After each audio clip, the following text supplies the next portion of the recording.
first of all, I will introduce my panelists. This is a very impressive set of CVs, so that we will just take a minute or two to go through these.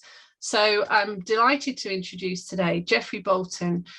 Geoffrey is Regius Professor of Geology Emeritus at the University of Edinburgh and former Vice Principal of the University. He's a past President of the Commission on Data for Science and Technology, chairs the Academic Advisory Council of the University of Heidelberg, is a member of the Strategic Council of the University of Geneva, has been a member of the UK Prime Minister's Council for Science and Technology, and is a member of the Governing Board of the International Science Council.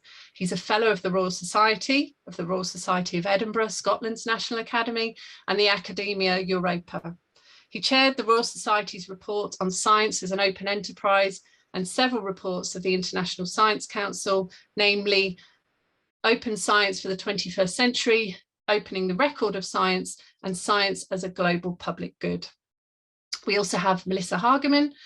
Melissa is a Senior Programme Officer at the Open Society Foundations and has been a leader of the Open Knowledge Movement for over 20 years. In 2001, she organised the meeting that led to the Budapest Open Access Initiative, BOAI, which first defined open access. To make the 20th anniversary of the BOAI, she spearheaded the development of new recommendations for the movement, which emphasised that OA is not an end to itself, but a means to other ends, above all, the equity, quality, sustainability and usability of research. Melissa co-organised the meeting that led to the Cape Town Open Education Declaration, which first called for public access to publicly funded educational materials. She supported the development of progressive copyright reform at the international, regional and national levels. She's on the steering committee of the newly launched Open Climate Campaign and served on the advisory board of the Wikimedia Foundation. She's particularly interested in how open knowledge can be strengthened by building synergies and collaborations across the open access, OER and copyright reform communities. We also have joining us Sudip Parikh. Sudip became executive publisher of the Science family of journals in January 2020. The son of Indian immigrants, Sudip completed undergraduate studies at the University of North Carolina at Chapel Hill. Early in his career, he was a presidential management intern at the NIH and was awarded a National Science Foundation Graduate Research Fellowship while earning his PhD in macromolecular structure and chemistry from the Scripps Research Institute in California. He spent 2 decades at the nexus of science, policy and business and is an active member of the scientific advocacy community. Next, we have joining us Anasuya Sengupta. Anasuya is co-director and co-founder of Whose Knowledge, a global multilingual campaign to centre the knowledges of marginalised communities, the minoritised majority of the world, online. She's led initiatives across the Global South and internationally for over 25 years to collectively create feminist presence and futures of love, justice and liberation. She's committed to unpacking issues of power, privilege and access, including her own as an anti-caste Savannah woman. She's a co-founder and advisor to Newman Fund, the first feminist tech fund for and from the Global South, the former chief grant-making officer at the Wikimedia Foundation, and the former regional program director at the Global Fund for Women. Anasuya is a 2017 Shuttleworth Foundation Fellow and received a 2018 Internet and Society Award from the Oxford Internet Institute. She's on the Scholars Council for UCLA's Centre for Critical Internet Inquiry and the Advisory Committee for MIT's Centre for Research on Equitable and Open Scholarship. Anasuya holds an MPhil in Development Studies from the University of Oxford, where she studies as a Rhodes Scholar, and she also has a BA in Economics with Honours from Delhi University. And last but by no means least, Brigitte Shull is Senior Vice President, USA, and the Director of Scholarly Communications Research and Development at Cambridge University Press. She and her team work on open research, author and research services, and research integrity, and are working to drive activities at Cambridge University Press that contribute to a more impactful, diverse, and community-led open future. She's held past positions at Pearson Education, Palgrave Macmillan and Springer Nature in both the higher education and scholarly publishing spaces, and is co-chair of the Open Access Committee for the Association of University Presses. So welcome all of you. That is the downside of inviting 5 extremely well qualified people to join a panel, but I think it's well worth going through all of your fantastic achievements. So to begin on this panel, I'm going to ask the same questions to all of my panelists, and in turn, they're all going to give their response for a few minutes, and then we have some other questions to go through. We'll go through the order on my screen. So Geoffrey, you're first, but the question for everybody to answer is, what does equity in scholarly publishing mean to you or your organisation? And part two, how do you think we get there, or what pathway do you see forward from where we are now? And you can speak from an organisational perspective if you prefer. So Geoffrey, okay, over to you. Thanks very much, Claire. So I will start from an organisational perspective. Firstly, let me say that I had a stroke about 2 months ago. And so if I slur and put lots of shs, I'm neither intoxicated nor am I Sean Connery. So please forgive me. Somewhere in here, there's a brain still. So first of all, the International Science Council, which is the representative body internationally for National Academies of Science, and in this case, science writ rather large. So science is pretty much everything you study at universities. So if I use the word science rather than scholars, hopefully you'll understand to be sympathetic. And the other thing is that we're also the representative body for the international unions and associations of science. So there are something like 200 members or thereabouts. And they're primarily practicing scientists, whereas most of those who are on this call are primarily involved in the, if you like, the infrastructure of science in one way or another. So the International Science Council is flying under the flag of science as a public good. That has a specific meaning. It means that a public good is something that is free at the point of use. It's well known to economists, and one of the dangers that science has is that prior to its public availability, that science, that public good, can be appropriated by private means and thereby diminished as a public good.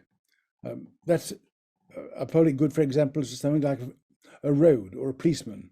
A road that gives people the opportunity to travel is a basis for private goods, such as running road haulage businesses and giving you the things you need, and so on. So for us, equity is a crucial issue. Now, equity is not just, can I have it? Can I get my hands on it? Though that's difficult enough, particularly in the global south, for what is still the mainstream commercial publishing enterprise. But it's also about something else. It's about the equitable recognition and availability of work. I mean, in an era where we have some extraordinarily sophisticated classification tools, tools like Google Scholar and so on, I won't criticize it more than any other, are really rather poor tools. They're derived to give prominence to work from particular places that have come through a particular economic system. So for me, equity is about being able to get at it and being recognized for it. There's also another issue which is rather crucial in relation to equity, and that is that equity is not just about being able to access something, it's the way you access it. So there's a great discussion at the moment about the possibility of countries in the global south receiving material in some way as if they're recipients of charity. In my view, that's likely to lead to an inequitable scramble, whereby, if we're not careful, we find there are those who will regard themselves as donors of charity, and others who are recipients of charity. None of those things is equity. The latter is inequity, it's good-hearted, but it's misguided. What we must be seeking for is something which will permit access to science, and science is more than publishing, don't forget, access to science by the maximum number. Now, there are some extremely hard first-order problems, and there are some second-order problems. What we mustn't do is lose sight of the crucial first-order problems. The large question is the current system merely, does it require a little bit of bandaging here and there, or is it broken? Does it need to be revised fundamentally? It seems to me that's one of the fundamental questions at the moment. But having said that, no, I'll just shut up and leave others to say their bit. Thank you very much, Geoffrey. Oh, by the way, I hope you can understand me. Yes. Brigitte, would you like to go next, please? Same questions. Thank you. So there are more touch points on equity where Cambridge is trying to make progress than I could do justice, but in the broad sense, we've prioritized the transition of our research publishing program to open access to be sustainable and equitable. We've also been working to ramp up efforts to improve the equity and inclusivity in our publishing program itself.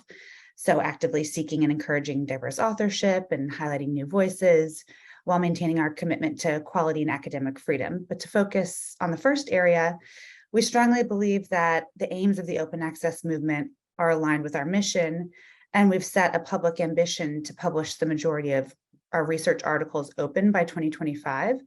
We're on target to publish 50% of those articles open access this year, which, just to give you the kind of contrast there, was 14% in 2020 and 37% in 2021. So we're very proud of how quickly we've been able to expand access to our content. And a big part of that comes from the fact that our transformative agreements have been something that have been adopted globally and have been an alternative to the quote unquote big deal. So we now have 2,700 plus institutions in 50 countries covered by a transformative agreement, which has been a major effort and an entirely new way of partnering with institutions. So while making our research publishing content open is aligned with our mission, we weren't necessarily the first out of the gate to make major changes to adjust to support the open access transformation in our own portfolio. And so assessing our options to drive real transformation, transformative agreements were really the best tool available for the kind of portfolio that Cambridge has to achieve real momentum.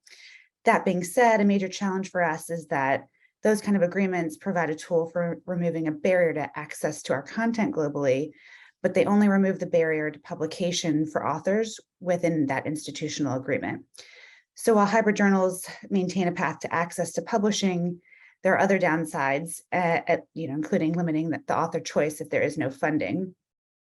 And as more journals flip to open access, as we grow that open access content, and with the hard deadline of 2025 for Plan S looming, making those flips more of a necessity, it's become much more urgent that we address the issue of author access, which isn't really a one-size-fits-all term, and authors who currently fall outside of our agreement coverage or who don't have access to individual APC funding range from authors in low and middle income countries, academics and non-academic professional settings, authors at underfunded institutions in countries that would be considered wealthy like the US, or fully independent scholars. So it's really a huge range of authors that have this access issue.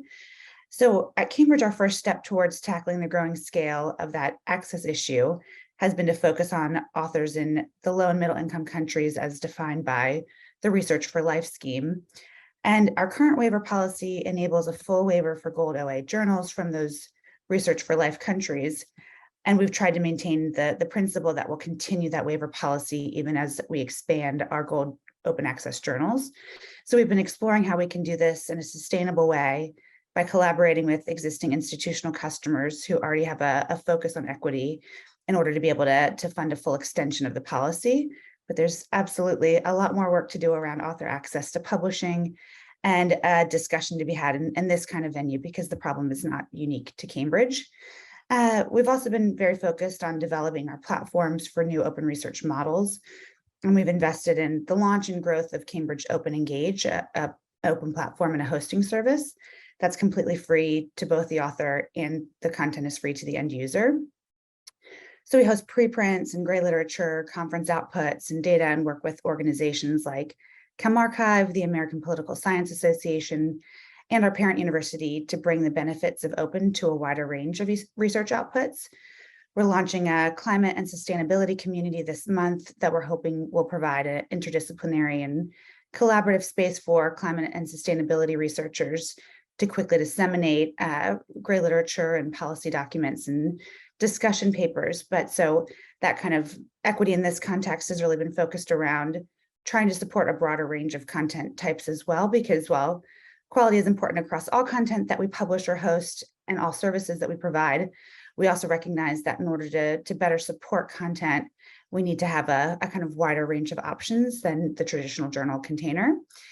So as far as the kind of pathway forward, I think we want to really be able to build on the success of current transformative agreements while addressing concerns that have come up around the mechanisms of the agreements writ large. And so thinking about kind of how we can move past pricing based on historical spend and APCs, and being able to move to an open institutional agreement kind of model that recognizes publishing services and infrastructure, and to be able to include new kinds of support for open access publishing venues and non-research content that's really valuable to the research community. So this needs to be a gradual transition and one that's done in close partnership with institutions across geographical regions. And so we're excited to be able to engage more on the topic here at OASPA, and also with initiatives like OA 2020 to help us understand the best way to transform the transformative agreement. Thank you, Brigitte. Sudip, could we hear from you next, please? Great. Thank you, Claire. And thank you so much for the invitation. You know, I'm fortunate to be the CEO of the American Association for the Advancement of Science. So what is that organization? It's an organization of 120,000 scientists and engineers, most of them not senior, many of them early career. And so we have to look at open access through the lens of those scientists and engineering members. And over the last 10 years, we've been experimenting with various models of open access.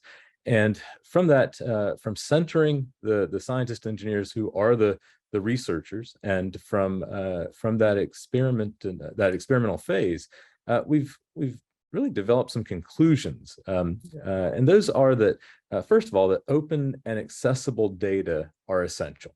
They are absolutely essential. You can't get reproducibility. You can't have scientific integrity without open and accessible data. And that publishers, governments, universities, academic institutions, and individual scientists need to figure out the ways to make that data accessible. If you publish in science, you have to make your data accessible upon publication. The second thing we've realized is that preprints are good for the scientific enterprise.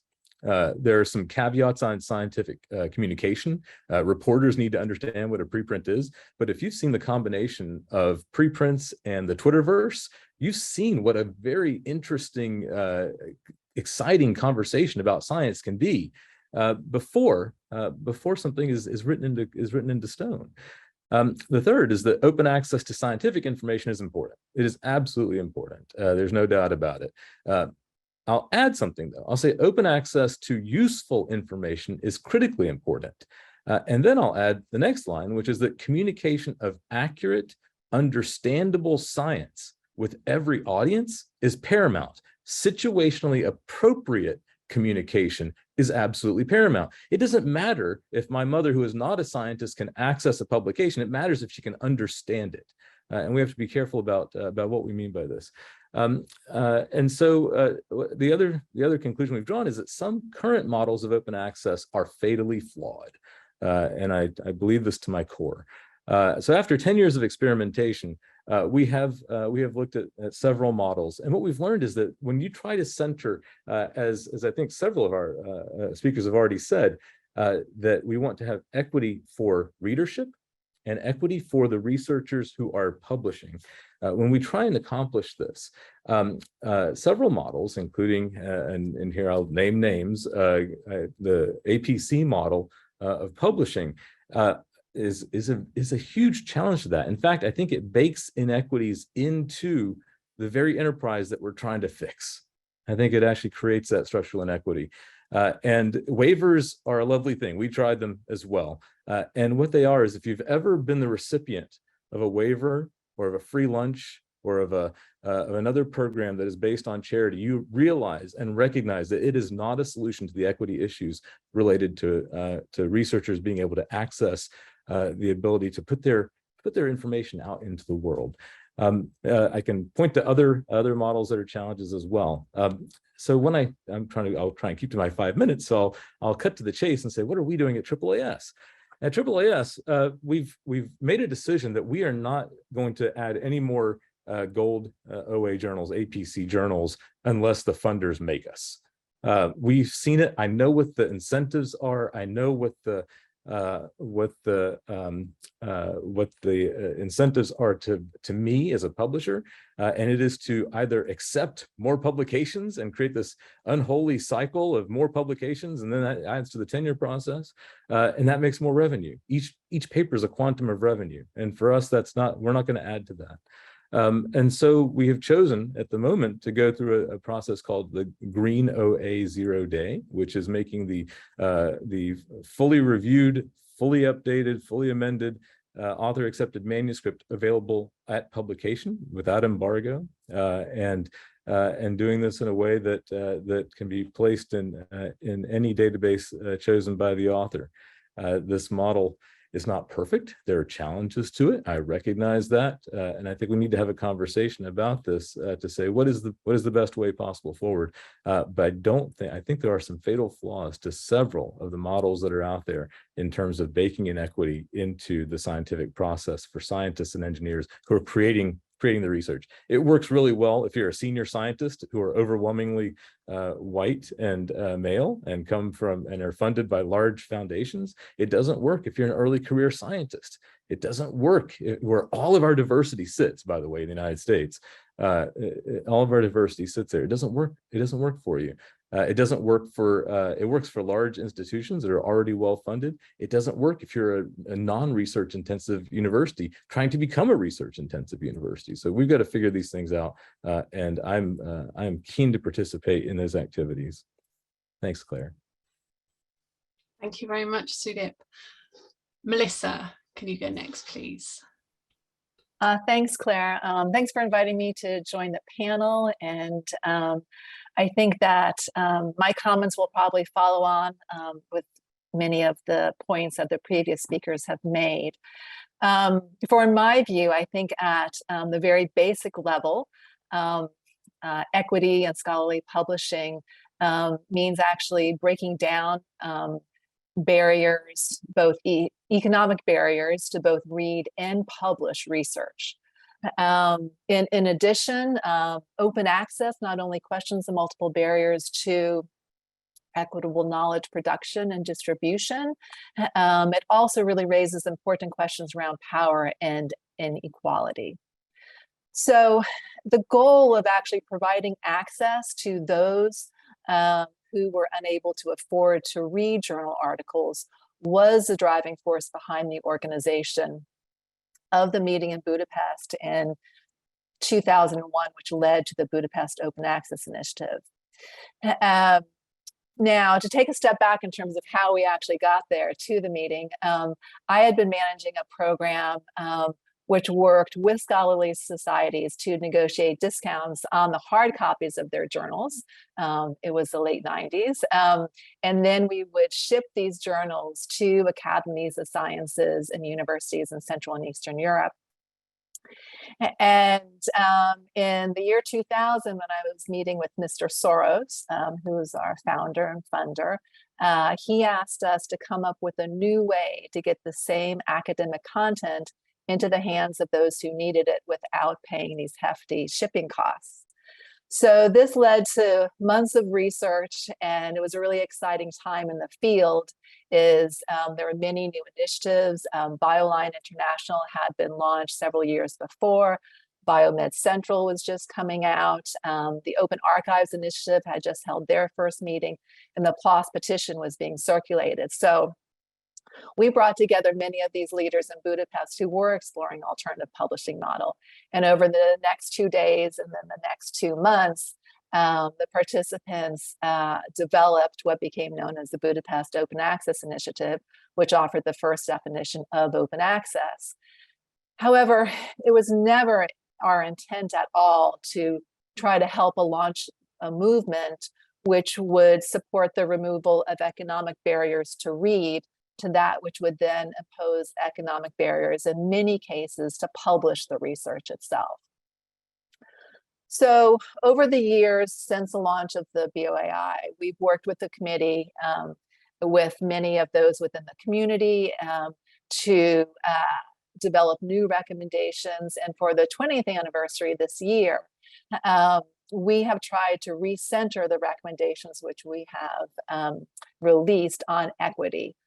For we believe that open access is really not an end in itself, but a means to other ends, and above all to the equity, quality, and sustainability of research. So our 4 high-level goals are recommendations within the 20th anniversary recommendations are focused on the need to host open access research on open infrastructure, to reform research assessment, and is Sudip just mentioned, one of the recommendations which we endorse as well is to move away from the APC model, as well as from read and publish or transformative agreements. So we note that while these agreements do increase the number of OA articles, we worry that they do so at the expense of our end goals, specifically those around equity. Thank you. Thank you, Melissa. And Anasuya, please. Hi, Claire. Can you hear me? Yes, please. Excellent. In a great stroke of irony, I use open source software that doesn't always talk with Zoom happily, so I need to check. So thank you for having me, and especially on this panel of old and new friends, and for such an important discussion. I come to it, like many of us on this panel, I think, in a spirit of tough love, as someone who thinks a great deal about open access, about knowledge, about scholarship from multiple perspectives. I feel open access scholarly publishing is a little like liberal democracy. It's definitely better than many of the oppressive alternatives we have. But if we truly want to create just, liberatory, and sustainable futures, as I think we all do, and want to stay alive in order to do so, then I think we need to really understand what's at stake. Knowledge itself, whose knowledge, what form of knowledge, and how is it shared? Exactly as Melissa said, it's no longer about read versus publish in some ways, though that is the important question. Equity is about transforming the structures of ongoing and historical power and privilege that has led producers of knowledge to often be the consumers of knowledge without recognition, as Geoffrey said, and sometimes at great undermining, destruction, and ignoring of their own knowledges. So at Whose Knowledge, we're a feminist collective of Black, brown women from and women and trans folks from and of the Global South. And so for us, this is no intellectual exercise. This is the exercise in who we are and how we belong and inhabit the world. And so I want to start by sort of talking about some of the meta issues of power that is at stake when we think about knowledge, publishing, and scholarship. And just to remind us of some of the facts that some may know and some may not. If we think about publishing itself, there's a history that often many of us don't know before Gutenberg's Bible in 1454, which is that Korea and China were publishing from the 7th century onwards. Why don't we understand this? And why don't we think about publishing as being much more worldwide than just European? When we think about the university, the oldest university in the world was set up in Fez in the 9th century by Muslim women, Fatima al-Fihri. When we think about academia, why don't we think about Muslim women and their contribution? As someone who loves science, and our collective is filled with scientists, social scientists, artists, many of whom are all of these at once, some of us who reject these disciplinary boundaries, we also know that science is not neutral or ahistorical. And I think both Geoffrey and Sudip would agree with me on this. The Age of Enlightenment, for instance, was also the age of empire. And as Sudip said, the often male white scientists of Europe and North America could not have done their research without the cognitive and material resources from the colonies violently extracted.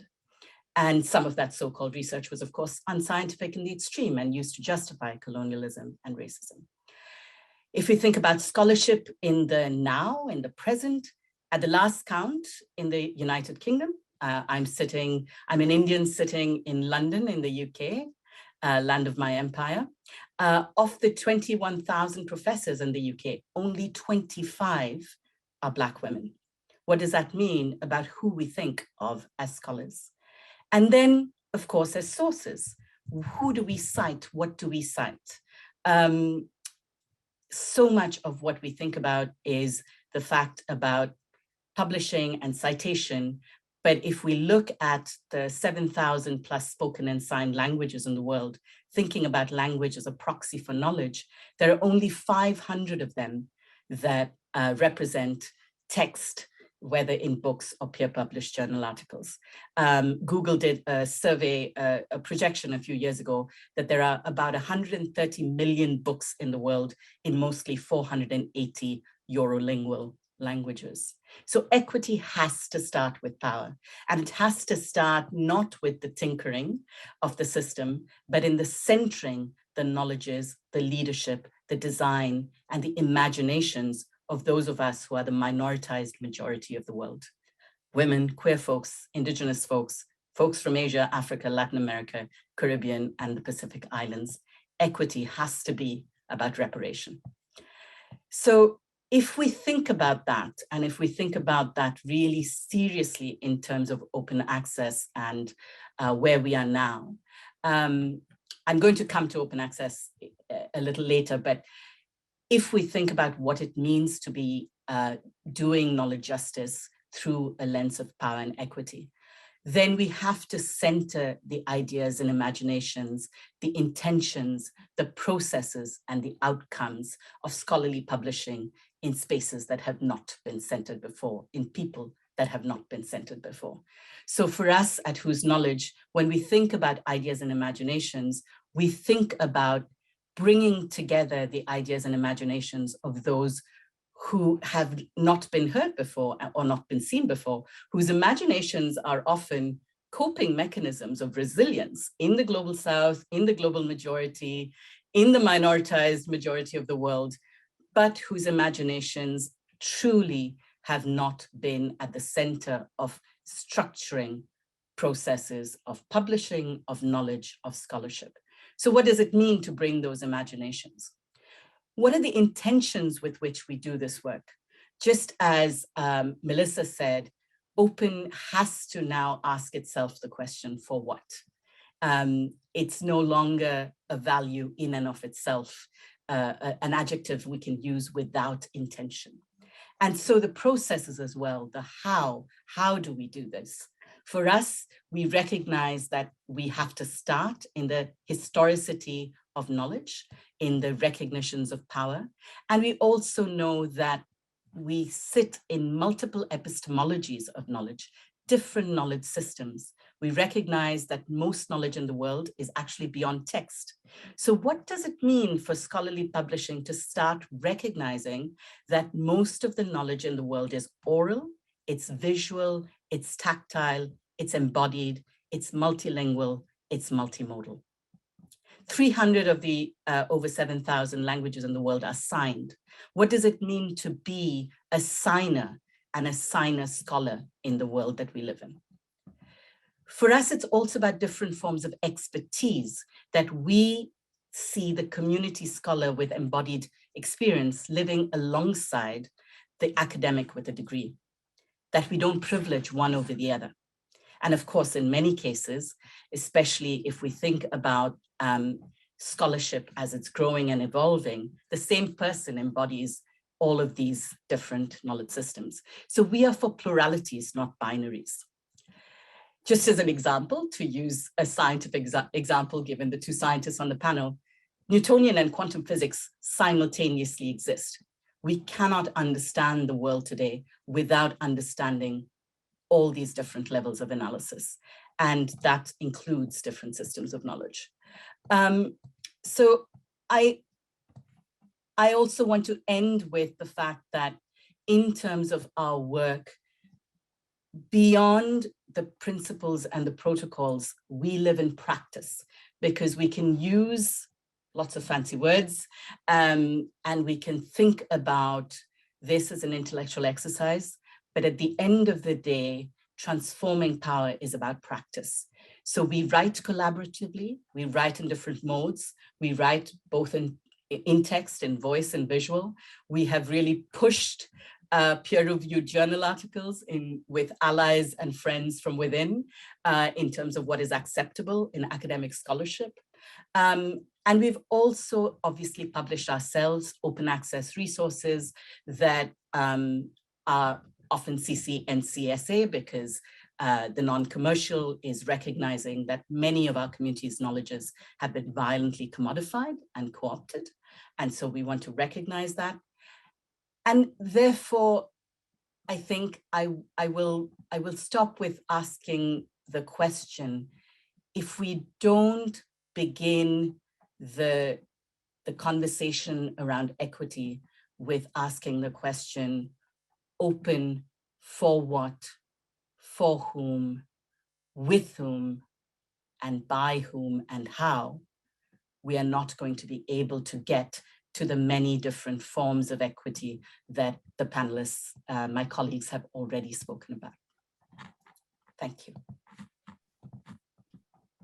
Thank you, Anasuya, and thank you all of you for sharing your perspectives with us.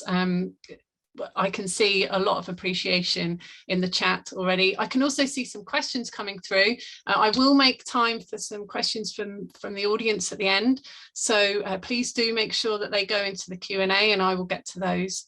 First of all, I have a few more questions of my own, and I'm going to open this next question to anybody on the panel who would like to answer.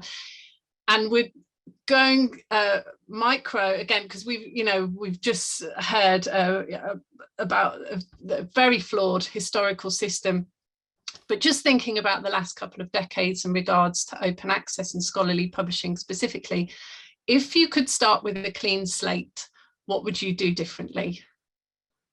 Would any of you like just stick your hand up or unmute? There's not so many of us. Geoffrey. You're on mute, Geoffrey. Can you unmute yourself, or can Ruby help? Amazing, isn't it? After 3 years of this, I still don't have to send on mute to begin with. I think Anasuya said it rather nicely when I think what she was saying was that this is not just about how. We must first ensure that we don't get stuck into all the minutiae, and we ask the large questions. So, for example, the UNESCO Open Science enterprise was all about how. It wasn't about what for or why. And that's the first question we ought to ask. I mean, a decade ago, just about a decade ago, I chaired a Royal Society committee, and we set out to write, in the aftermath of ClimateGate, which some of you might remember. It was a proposal. The committee was entitled "Science as a Public," and sorry, I'll say it again, public enterprise. We concluded that saying public was too early, so we said open instead. We said science is an open enterprise, but actually now is the time to make science a public enterprise. And for example, going back, I think it was Sudip who mentioned this when he said that I think it was him. That his mother didn't understand the usually arcane stuff that's contained in typical scientific publications. Well, actually, we are incentivized to write for each other, not for a broader public.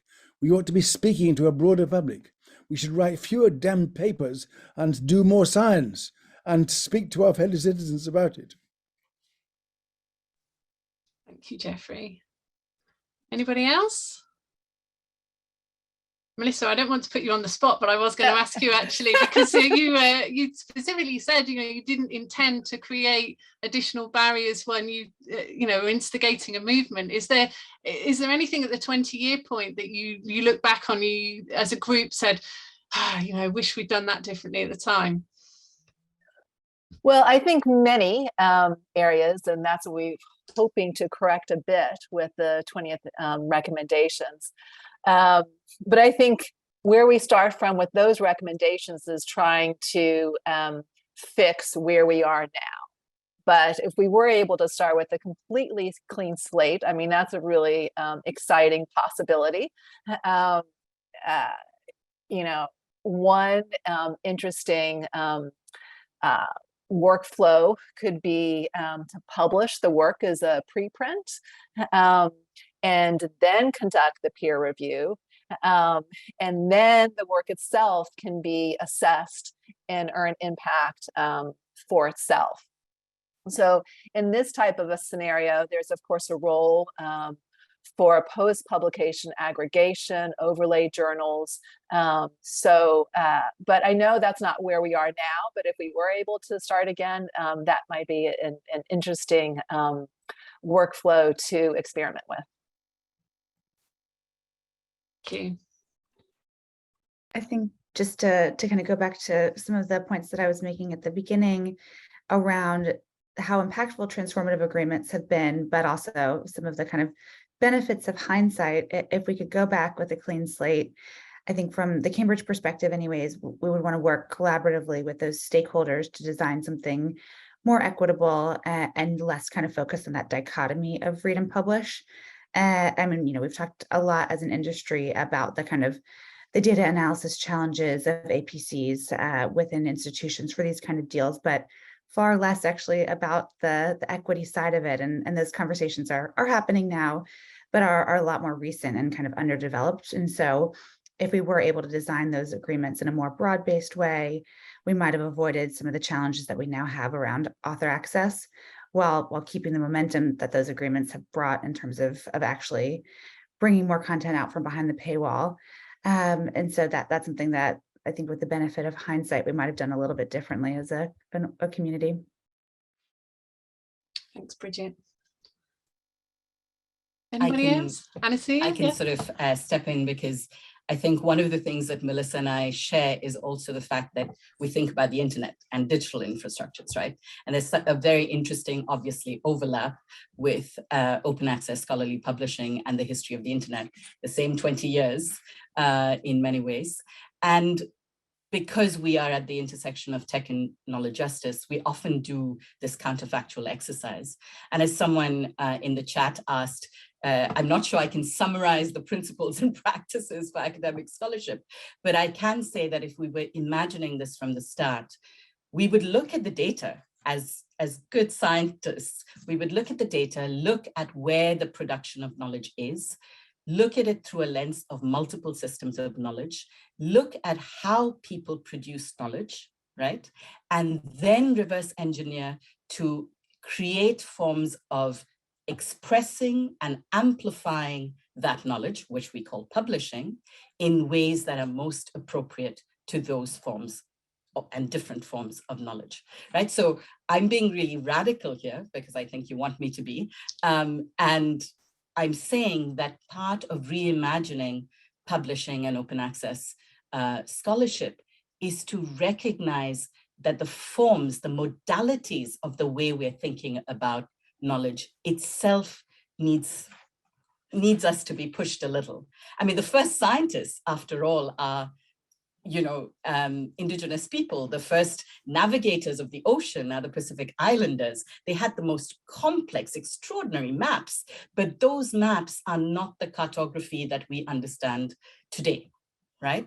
So how do we look at the ways that knowledge is understood? And then how do we share that knowledge? How do we share it multilingually? How do we share it multimodally? Just as an example, when we've written collaboratively, we've put voice and visuals into the text we write. We one of our reports has a summary that is translated in sign, and we had to work with signers to think about what that meant from the point of view of starting from scratch. So there is, I think, there is a way in which digital infrastructures and publishing infrastructures can come together to help us imagine really creatively to do this work far better and to do it much more equitably than it is right now. Thank you. Sudip, do you want to add anything? I think everything's been said, just not everybody has said it yet. Maybe I'll just add one little thing, which is to say that I do believe in this situationally appropriate communication, and I think that looking backwards and saying what could I write it from scratch and imagine it. I don't personally find much thrill from that, because I can't go back. But what I can tell you is I think that the world is changing at such an incredibly fast rate that I think we may be having moot conversations. To be honest, I think that the way that scientific knowledge can be transferred is going to change so much over the next 20 years. There's data being represented in different ways that can ever be put into a flat paper.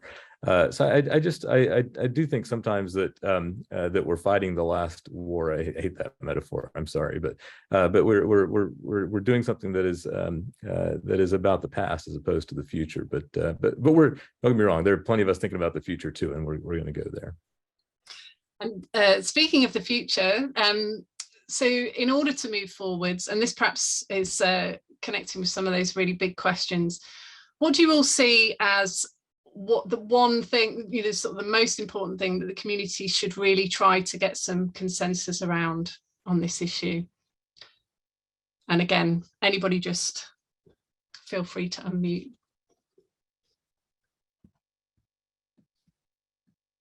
Claire, I'll hop in. So, others have already spoken about this, but to me, it's research assessment would be the key at this point. And of course, there's also already some wonderful work going on by many, many groups sort of all over the world, DORA, Lipsens, in the Nordic countries, Helios. And I really see that there is growing consensus here that there is a need to move away from the impact factor and to assess research on its own merits to really allow for a more equitable system. Because I think now, of course, it's just much of it is being assessed in terms of where you are publishing and not the material itself. Thank you. Anyone else have any comments to add on that?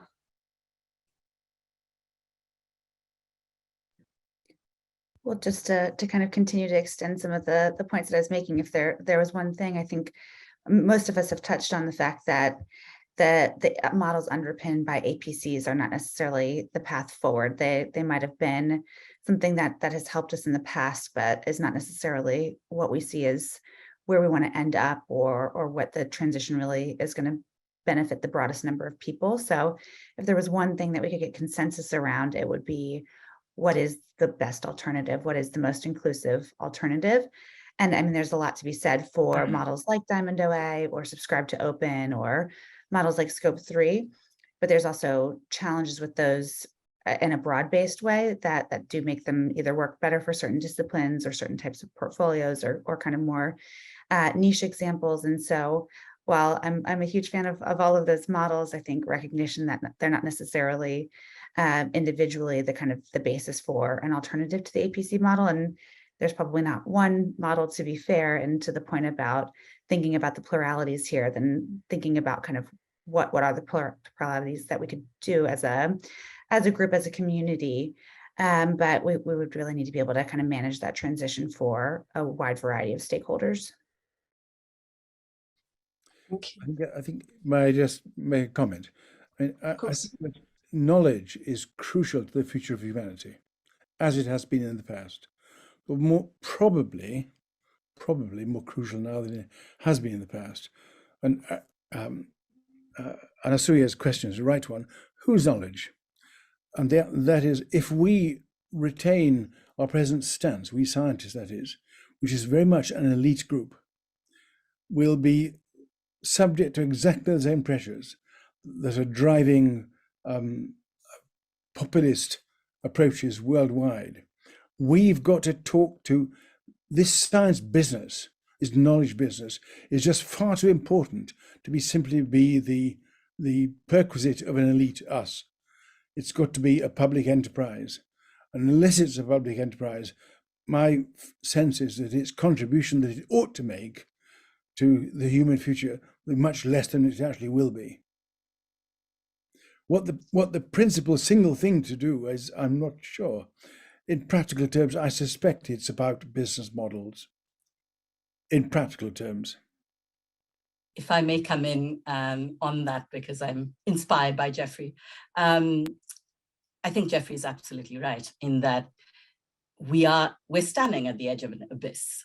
The science tells us, our embodied experiences tell us, this is a moment in which we have to think about knowledge for the common cause in a way that is far more radical, far more expansive, far more plural than we have ever imagined or practiced before. And if publishing is going to continue to sit in the minutiae of profit versus planet and people, as the climate justice folks will say, I do think we are in trouble, because this is the group, this is the community, we are speaking with it, and there are others across the world that can help us step away from the abyss. But we cannot do it without thinking about open access and sovereign knowledge as something that is incredibly timely, without humility, without ego and with humility. I really think we need a consensus around this as urgently as possible. Thanks. Sudip, I see you're unmuted. Yes.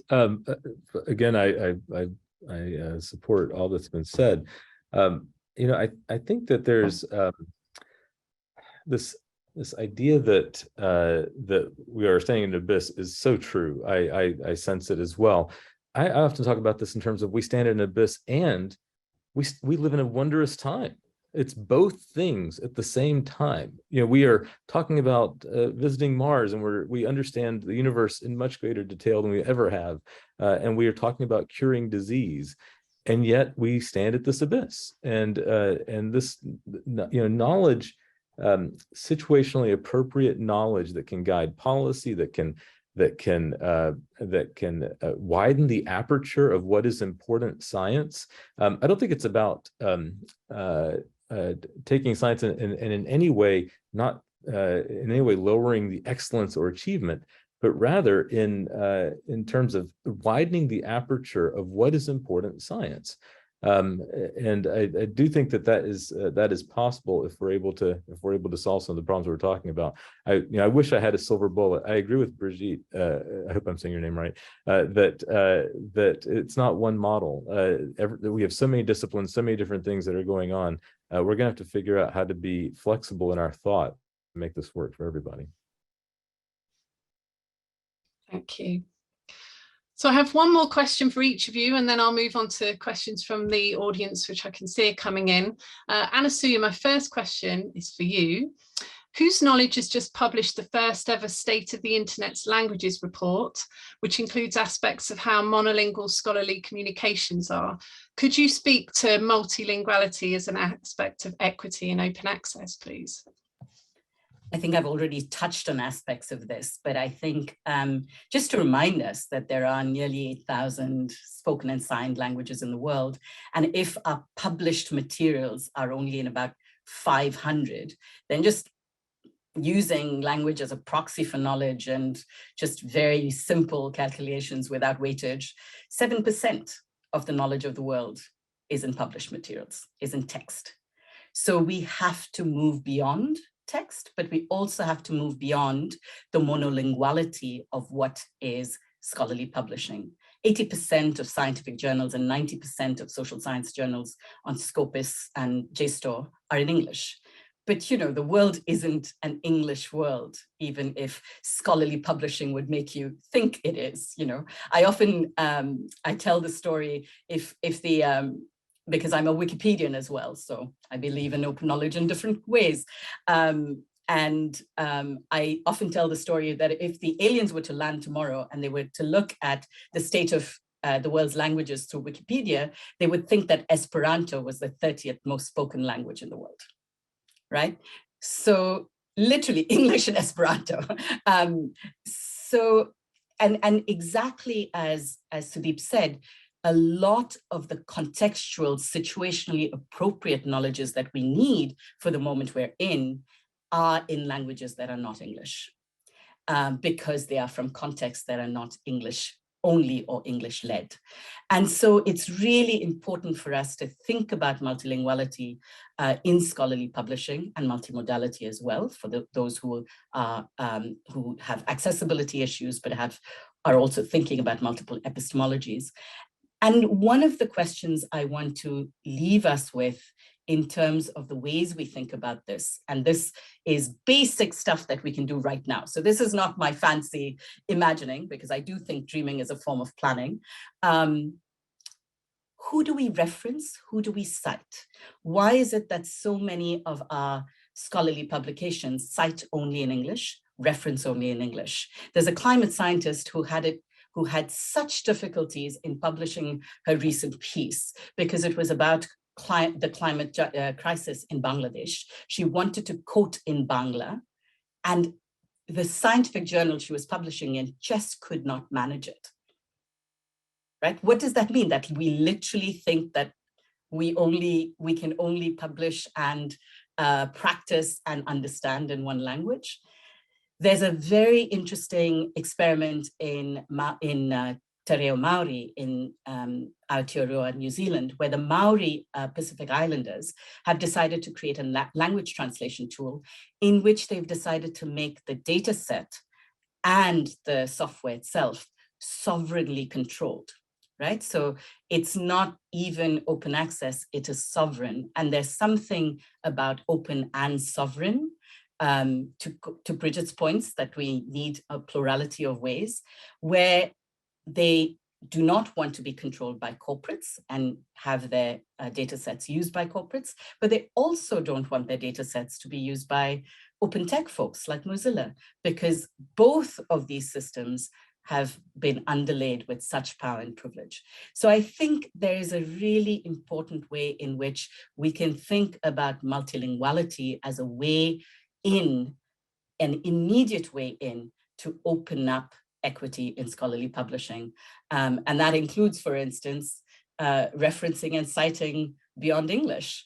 The largest number of open access journals are in Latin America. How many of those do we cite in Spanish? So dreaming as a form of planning is actually a Gloria Steinem quote. So just attributing again, always attribute where you can. Thank you. Thank you, Anasuya. Melissa, I've been interested in the process that you've gone through with the 20th anniversary statements. My question for you is related to that, because I wondered how much equity featured when I know you had a community input gathering process, how much that was showing up in the comments that you were getting from people, and also whether you felt like the place that these comments were landing naturally built on the awareness raising and movement building that you've done over the past 20 years. Right. Well, thanks, Claire. It was a long process.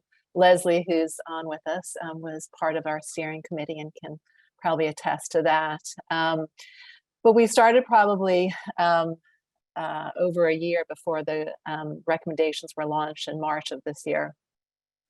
And when we brought together the steering committee, I mean, equity very much was at the heart of our discussions internally. And then it also, of course, featured in the comments which were received.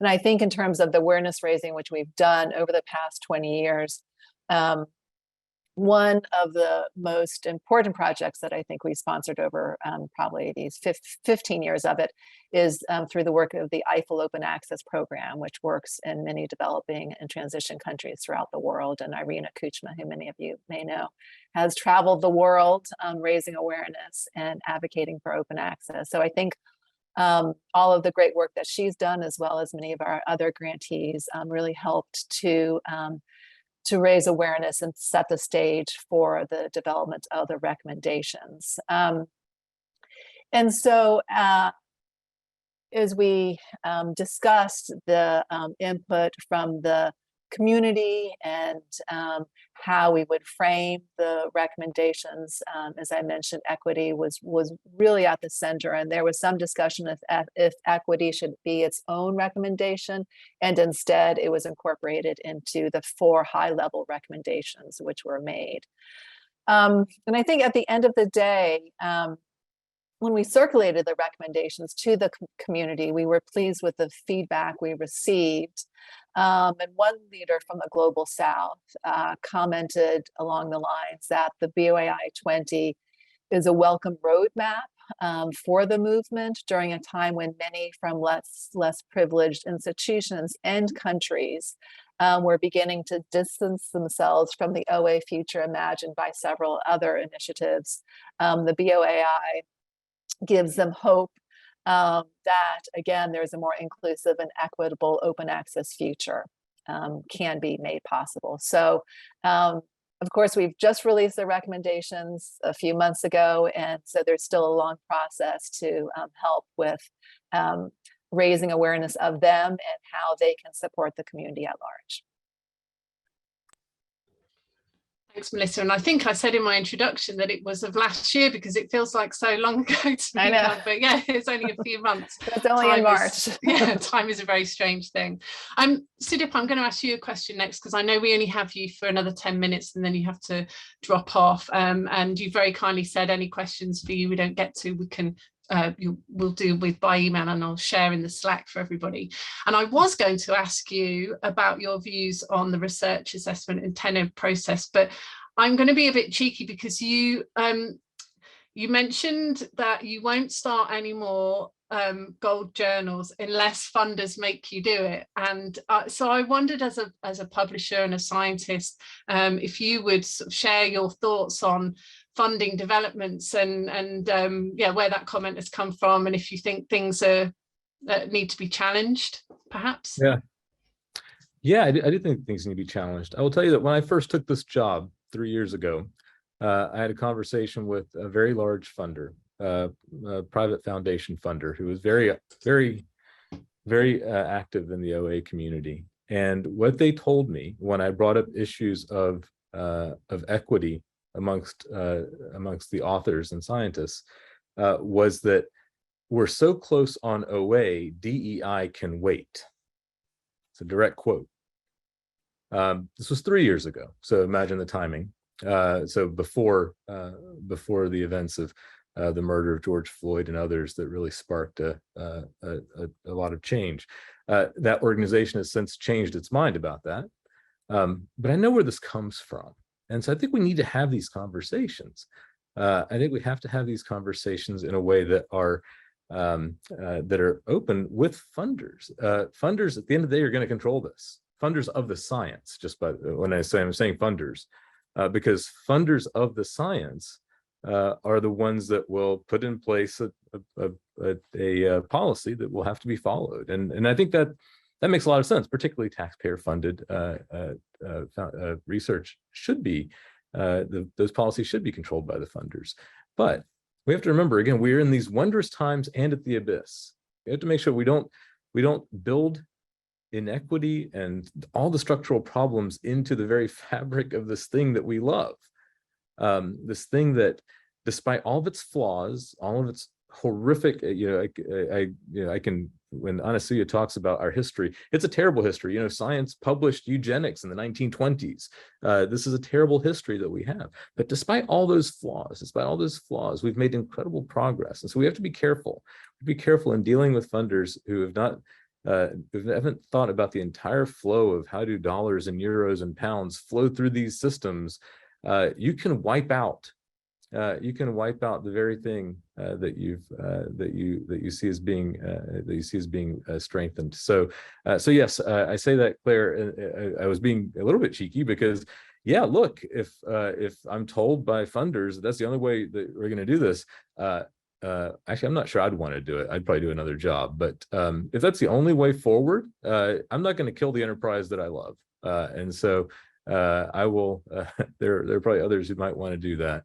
But I don't. And so what we'll do is we'll make sure that we are saying the things that need to be said. We'll make sure that we are talking to our funders. And there's an example of that here in the chat. And someone asked about CCBY. We're going to be compliant with funders. So we're already compliant with Plan S in a CCBY license. I actually agree with Anasuya that a non-commercial is actually much more important, because these papers should, there are lots of commercial folks who'd like to take the papers and do things with them, but the authors have problems with that as well, because there are some challenges that I can talk about in more detail.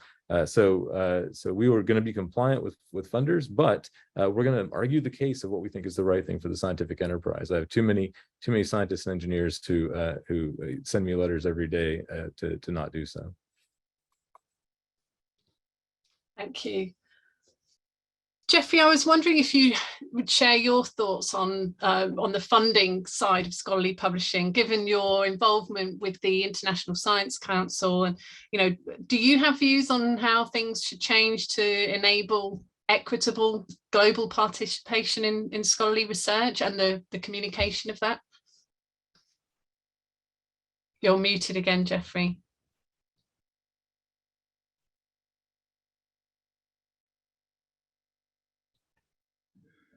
Thank you. By the time I've learned, we'll have gone back to face-to-face, though I doubt it. Well, first of all, the present system, in my view, and this me, is broken. We've got to mend it. We've got to mend it quickly. It's broken primarily because of, let's face it, the dominant mode is a highly commercial mode. There's enough money in the system coming from our national governments, just happens to be the wrong places. It's not beyond the power of our of our economists, and even bodies like the World Bank are highly critical of where we do our publishing.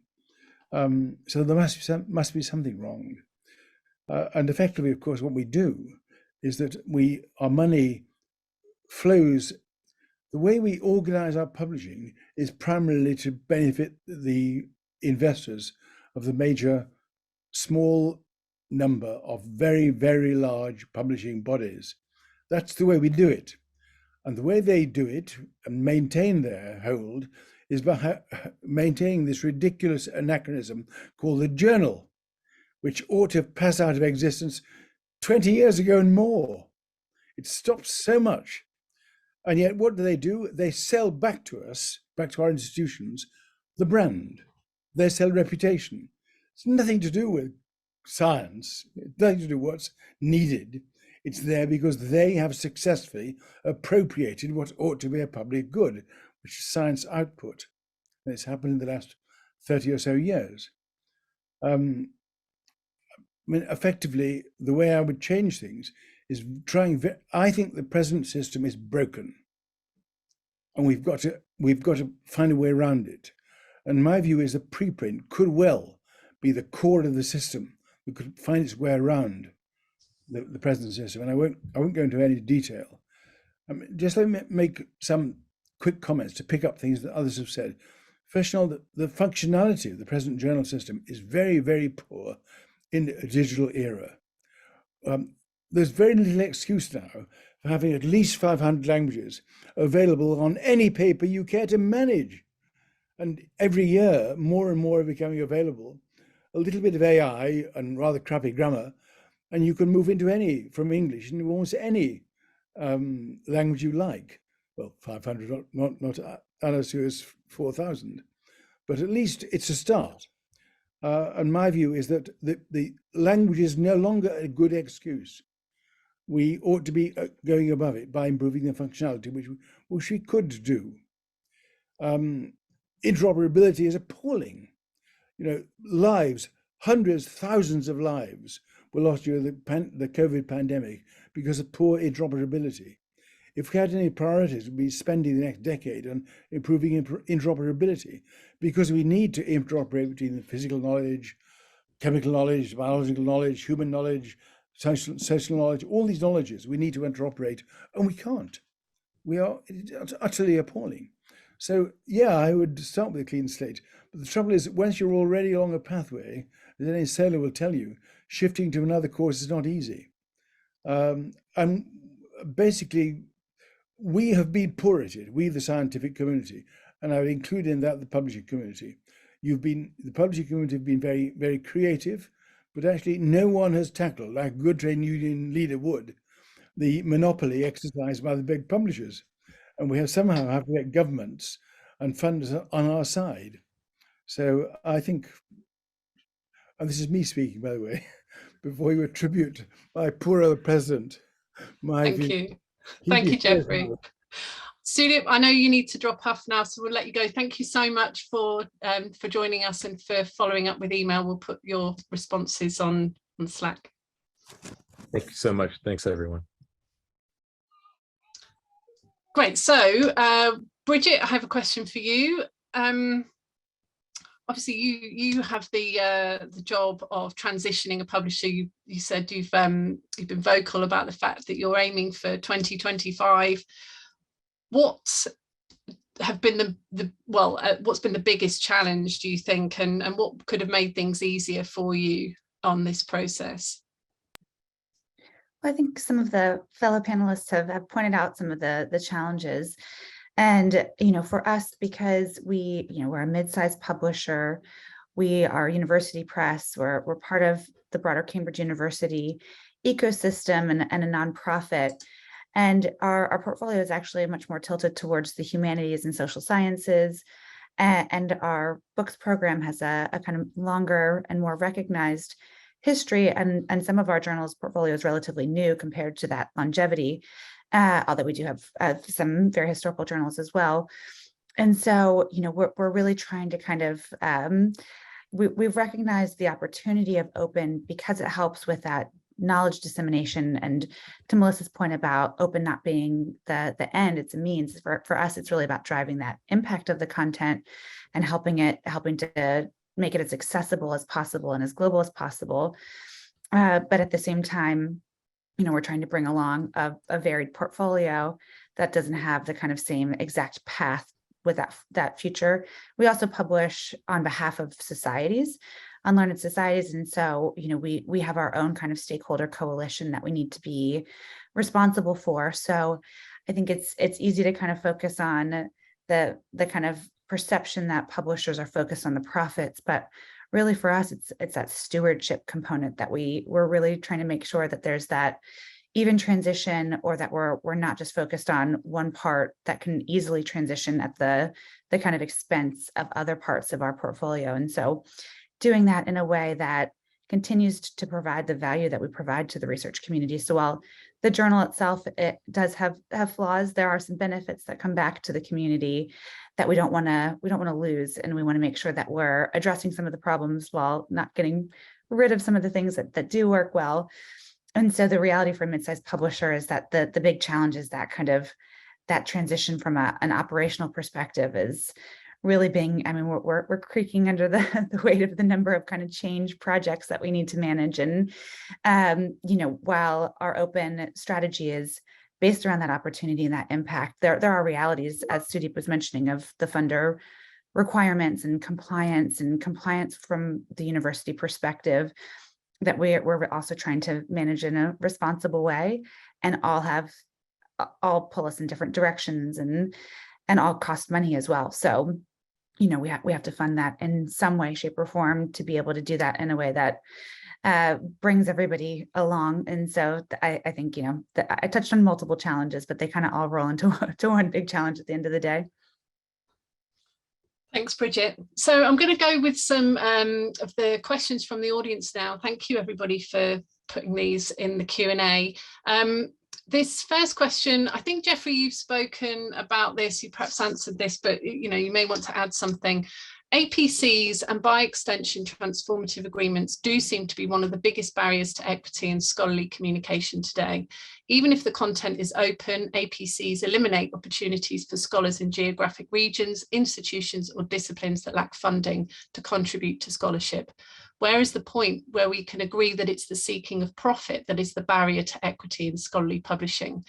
I'm curious about the panelists' opinion on whether publishing for profit and commercial interests can ethically belong within this system. Anybody want to answer that one? Just let me kick off and then give the chance.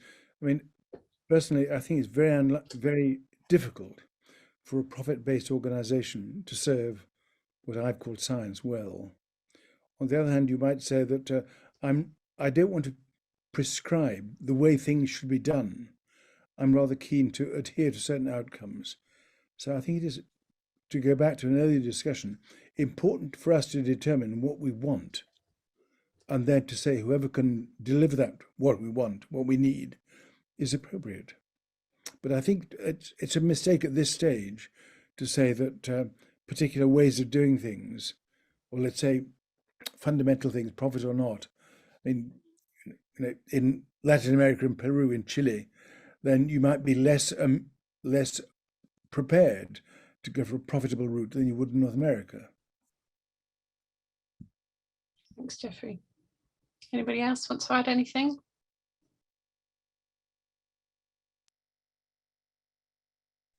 Well, I guess just to pick up on the point that I was making a minute ago, profit does wind up being so much of a focus, and to the point I was making for us, it really is about that stewardship. And so, you know, in terms of my big point has been actually is questioning the APC-based model and thinking about how we can move along from that.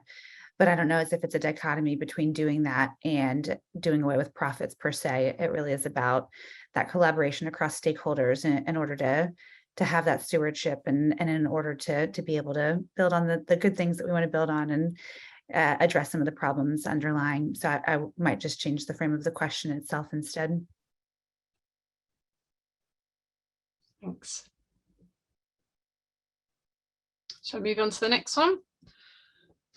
This is a question from Katrina McCallum, who is at Hindawi and a board member of OASPA. I agree that the APC model creates inequity. Oh, my questions have disappeared. Hold on a moment. It's back. There are other models such as cooperative funding models or subscribe to open now having some success, but all have challenges. That was mentioned earlier. What do the panel think of these? And are there other ways that the cost of communicating or publishing science can be covered that ensures scholarly outputs are both open and discoverable by man and machine? Should funding, for example, come from funders and governments directly or from institutions? If so, might this not also create inequity, and how might the payment and transaction costs, e.g. of infrastructure, be made equitable? There's a lot in there. If you want to pick out any particular part to respond to, you can trust Katrina to write a big question. Well, I'll kick off. I do think that the subscribe to open model is really promising. I know it creates new workflows that can sometimes be a challenge. But of some of the initiatives which are out there, it's one that I'm particularly excited about. And then, of course, looking at the Diamond journals, the wonderful work that Cielo's done for so many years, they've been with us for like 20 years or more, to look for that model in Latin America and how it can be expanded globally could be exciting as well. So just a few ideas. Thanks, Melissa. Anybody else? I can speak to this a little bit. And I do think, I mean, it's clear that none of us on this panel are you know, great fans of the APC model. So I think we can dismiss that. But I think as a sort of I'm going to put myself as a pragmatic revolutionary or a revolutionary pragmatist, I think there are transition structures we need. And then there's the world we want to create. I do think in the futures we want to create that are just and liberatory, I think we have to decide that sustainability might look very different from profit, right? And so we might want to think what those models look like. But for now, as we transition with hope, I think models like the cooperative model and the subscribe model are good ways to think about it. And at the core, the reason they're good ways to think about it is, again, what I said earlier. I think sometimes we put function before intention. So because these are models that are saying this solves for a particular issue around equitable access, therefore this is one way of doing this, I find it a much more appealing model, and obviously a model that most others find appealing. But I do think there's something really important about us thinking about how we create maybe commonly held resources for knowledge production and knowledge publishing that are beyond the ones that we have right now. And that I will leave for the revolutionary side. Thank you. I like the point you're making a lot, Anasuya, about the transition and about the fact that there might be stepping stones, because like I said, I have a lot of time for those models. I think in terms of thinking about how our portfolio could get to them, there's probably still some stepping stones between where we are now to where those would be really viable options for us. So there's a lot to applaud about the models. It doesn't mean that we could implement them overnight, unfortunately. But you know, as far as how the attendees of this conference can think about that transition, then it is really helpful in identifying kind of where we want to get to, and then what are some of those tangible steps that would help us to get there. And to Katrina's question, I mean, that's where funders and institutions, if we can think about how they can help with some of those interim steps in a way that is a little bit more nuanced, then that would be really helpful as well. Thanks. Geoffrey? Just very briefly, I think the issue of governance is rather important here. Who makes decisions? How do we get guidance? In the public sphere, and this, if any sphere is in the public, this is, then we very rarely give governance over to private bodies.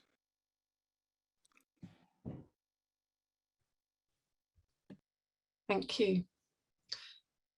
Right, we have 3 minutes left before we have a break. I'm going to choose one more question, and I guess maybe you can all give a 30-second, very quick answer.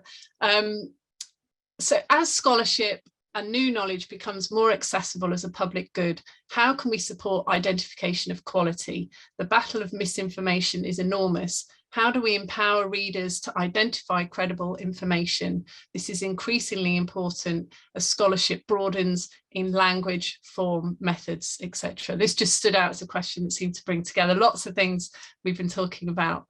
Can anyone give it is a great question, Jennifer Jensen. Anybody have a quick answer to a massive question? Sorry, everybody.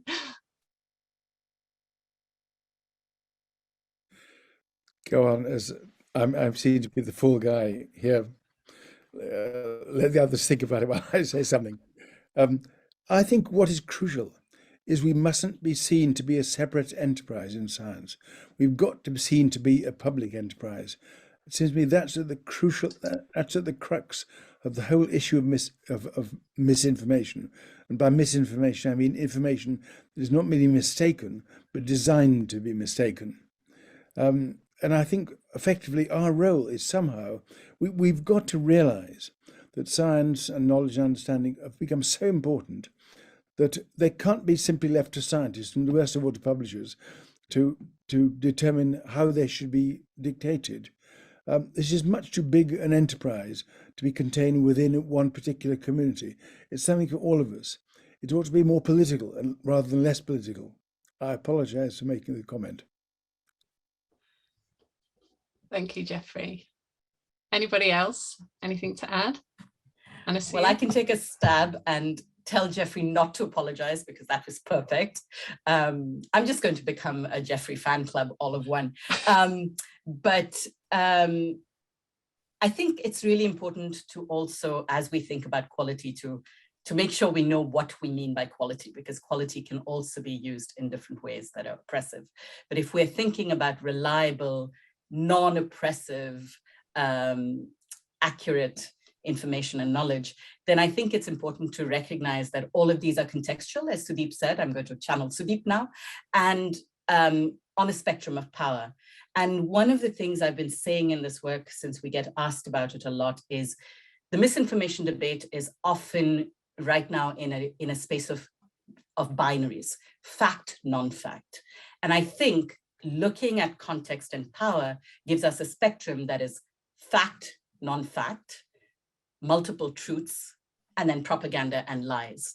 And I think there's a way in which we can recognize that if a certain form of knowledge, and I'll put it in scare quotes, or information, can only exist by virtue of oppressing another community's way of living, knowing, and being, then that's probably going to be propaganda and lies, or on the propaganda and lies spectrum. But for us, it's been really important as we do our work to not be in those binaries and to equally oppose a singular monocultural version of the world that comes from the global north, but also a singular monocultural version of the world that might come from some of our contexts. For instance, in India, where there's a very strong Hindu right-wing version of the world that I oppose. So thinking about a spectrum of knowledge and power, I think is really useful. And through that, understanding quality and credibility. Can I just give you one quote from a brilliant physicist, but rather questionable character, Richard Feynman, who once wrote that he far preferred questions that can't be answered than answers that can't be questioned. And it seems to me there's something very deep there. Absolutely. Melissa, Brigitte, any final words from either of you?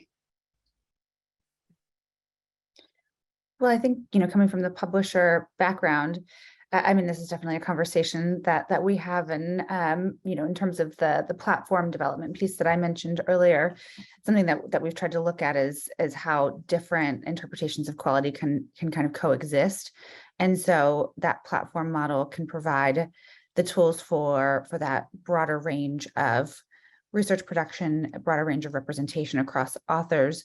And our approach there has really been about having guidelines around the moderation itself of making sure that things like polemic and things like that wouldn't be appropriate for the platform can be filtered out without an assessment of good versus bad of the research itself, and giving then the research community a chance to be able to weigh in through comments and other tools on the platform that hopefully help the community to kind of assess and bring those quality items to the forefront.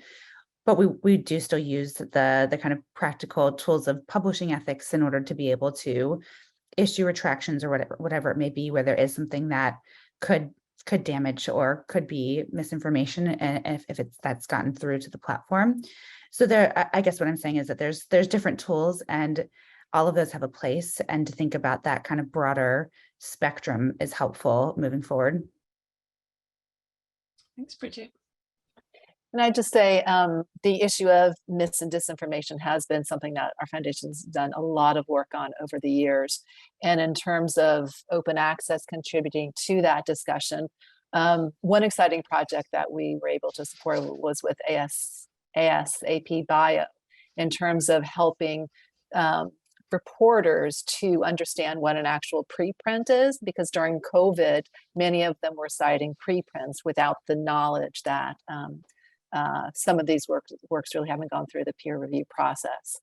And then on the flip side, one of the reasons why we've supported the Open Climate campaign is to try to get the research on climate out there, because there is so much disinformation on climate. So to have the real peer-reviewed research circulated, we hope can help with those discussions.